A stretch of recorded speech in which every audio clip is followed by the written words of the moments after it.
mga unemployed. Ngayon ay pag-uusapan natin ang balitang ikinabahala ng maraming taga-subaybay ni Sir Gavin matapos lumabas ang mga ulat na siya ay isinugod sa ospital dahil sa naranasang hirap sa paghinga at iba pang sintomas.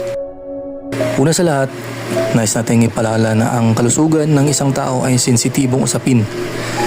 Ang layunin ng video na ito ay magbigay ng impormasyon batay sa mga naiulat at hindi upang magpalaganap ng haka-haka o hindi kumpirmadong detalye. Marami sa mga followers ni Sir Gavin ang nagulat nang kumalat ang balita na siya ay dinala sa ospital. Ayon sa mga update mula kanyang pamilya at mga malalapit sa kanya, nakaranas siya ng kondisyon na nagdulot ng pangamba sa kanyang kalagayan. Isa sa mga terminong nabanggit sa mga ulat ay ang salitang hyperventilation. Para sa marami, maaaring hindi agad malinaw kung ano ito at bakit maaaring itong magdulot ng pakiramdam na parang hindi makahinga.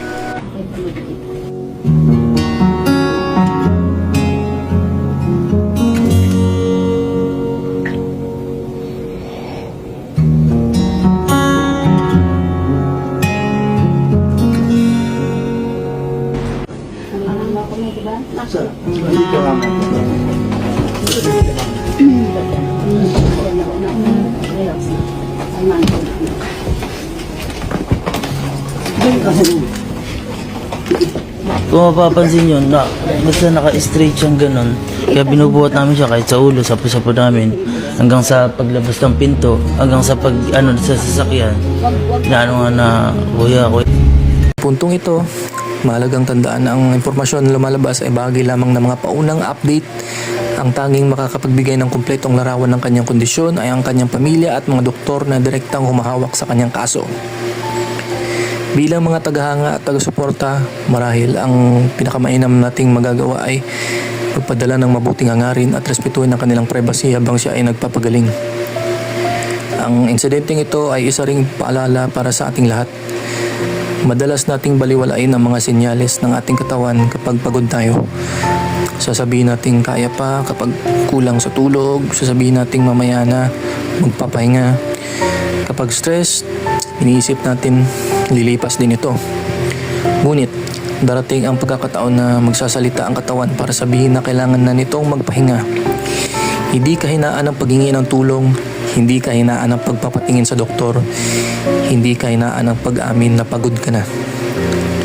Sa katunayan, isa itong responsableng hakbang para mapangalagaan ang sarili. Kung makakaranas ka ng hirap sa paghinga, matinding pagkahilo, pananakit ng dibdib o iba pang seryosong sintomas, huwag mag-atubiling humingi ng agarang tulong medikal.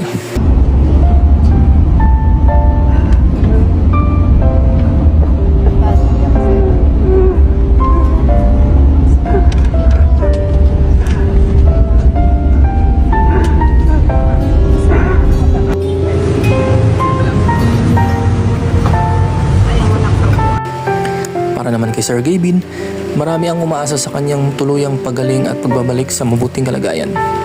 Sa mga oras na tulad nito, mas mahalaga ang kalusugan kaysa anumang content, trabaho o obligasyon. Minsan, ang pinakamalagang gawin ay huminto sandali, magpahinga at bigyan ng pagkakataon ng katawan na makabawi. Hangad natin ang mabilis na pagaling ni Sir Gavin at ang kapayapaan ng isip ng kanyang pamilya at mga mahal sa buhay.